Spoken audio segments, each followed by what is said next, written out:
দেখাচ্ছি, র্যাব লেখা ID card, এটা ব্যবহার করা হয়েছে। এটা একজন চাকরিচ্যুত হয়েছে, যে আমাদের এই যে কনস্টেবল 1279 শেখ ফরিদ। সেনাবাহিনীর যে কর্পোরাল আছে, উনি এখন পর্যন্ত উনি যে তথ্য দিয়েছে,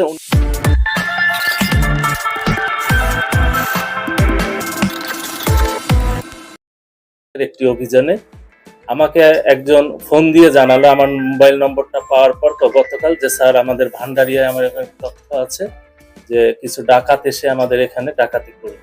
তারই প্রেক্ষিতে আমাদের ডিবির টিমকে আমরা ওখানে পাঠাই। আমাদের ডিবির টিম সন্ধ্যার পর ওখানে গিয়ে অবস্থান গ্রহণ করেন এবং অভিযান চালায়। অভিযান চালিয়ে আমরা 3 জনকে গ্রেফতার করতে সক্ষম হই। সেনাবাহিনীর অবসরপ্রাপ্ত কর্পোরাল মোহাম্মদ জালাল উদ্দিন খান ওরফে রবিউল, 40 বয়স, আর কনস্টেবল 1279 মোহাম্মদ শেখ ফরিদ, 32, তিনি সাময়িক বরখাস্ত, চাকরিচ্যুত, সিআইডি যানবাহন শাখায় ছিল মালিবাগে, এবং ড্রাইভার মোহাম্মদ শিপন আলী, তার বাড়ি ঝিনাইদহে। এছাড়া ওখানে আরো 4-5 জন ছিল, তারা ওখানে পালিয়ে যায় পুলিশের অভিযান টের পেয়ে। আমাদের ডিবির টিম ওখানে গিয়ে এই 3 জনকে হাতে নাতে ধরে এবং সেখান থেকে একটি মাইক্রোবাস জব্দ করে। মাইক্রোবাসের সাথে আরো ছিল একটি পিস্তল, যেটা এখানে আপনারা দেখছেন, এটা খেলনা সদৃশ, এটা অরিজিনাল পিস্তল না। এছাড়া আইন শৃঙ্খলা বাহিনীর ব্যবহৃত 2 জোড়া হাত করা, 2টি ওয়াকি টকি, র্যাবের জ্যাকেট 4টি, ব্যাটেল স্টিক আছে আমাদের 2টি, নেভি ব্লু রঙের বিভিন্ন সাইজের চোখ বাঁধার কাপড় আছে এখানে 5টি, ব্র্যান্ডের অক্সফোর্ড শু 1 জোড়া, র্যাব লেখা একটি আইডি কার্ড আছে, আপনারা এখানে আমি দেখাচ্ছি, র্যাব লেখা আইডি কার্ড, এটা ব্যবহার করা হয়েছে। একটি হালকা ধূসর রঙের কলেজ ব্যাগ, সাদা রঙের টয়োটা ব্র্যান্ডের একটি মাইক্রোবাস, এবং আমাদের 2টা গাড়ির নাম্বার প্লেট ওইখানে আমরা পাই।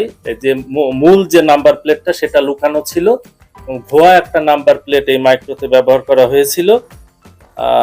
এবং এই জিনিসগুলা সহ আমরা এই 3 জনকে ডাকাতির প্রস্তুতকালে গ্রেফতার করতে সক্ষম হই।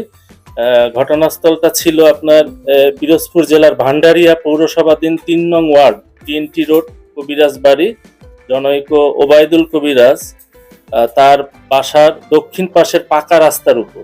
এখানে আমাদের এই ডিবি অভিযান চালিয়ে তাদের ধরে, পরে থানা পুলিশের সহায়তায় আমরা এদেরকে গ্রেফতার করতে সক্ষম হই। তারা ডাকাতির প্রস্তুতির জন্য এখানে এসেছিল এবং পরবর্তীতে আমরা ভান্ডারিয়া থানায় একটি মামলা রেকর্ড করি, 4 নম্বর মামলা ভান্ডারিয়া থানার 8/12/2024। এই ব্যাপারে ডাকাত বাহিনীর মূল হোতা সহ অন্যান্যদের যে গ্রেফতার করার ব্যাপারে আমাদের অভিযান অব্যাহত আছে। আমরা তাদের কাছ থেকে অনেক তথ্য পেয়েছি, যেটা আমরা তদন্তের স্বার্থে এখন আপনাদেরকে জানাবো না। সেই তথ্য মোতাবেক আমরা তাদেরকে এবং অন্যান্য আসামি গ্রেফতার করার জন্য তৎপর আছি। আশা করি আমরা খুব দ্রুত অন্যান্য যে আসামিগুলো আছে তাদেরকে আমরা গ্রেফতার করতে সক্ষম হব এবং তাদেরকে আইনের আওতায় নিয়ে আসবো। সকলকে ধন্যবাদ। না, আমরা তো বলেছি চেষ্টাকালে, এটা তাদের পিসিপিআর, আরেকটু আমি যোগ করতে চাই, তাদের পিসিপিআর আমরা দেখেছি, যাচাই বাছাই করেছি, প্রত্যেকের নামেই একাধিক মামলা রয়েছে। সেই মামলাগুলো আমরা খতিয়ে দেখছি।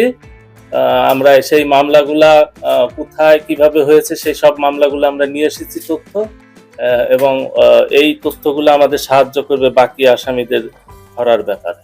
হ্যাঁ, তার ভিতরে একজন চাকরিচ্যুত হয়েছে, যে আমাদের এই যে কনস্টেবল 1279 শেখ ফরিদ। আর সেনাবাহিনীর যে কর্পোরাল আছে, উনি এখন পর্যন্ত উনি যে তথ্য দিয়েছে, ওনার জানা মতে আমরা যে উনি নিজে স্বেচ্ছায় অবসরে গিয়েছেন, কিন্তু আমরা এটা আরেকটু যাচাই বাছাই করে দেখছি আসলে উনি স্বেচ্ছায় গিয়েছেন নাকি তাকে চাকরিচ্যুত করা হয়েছে।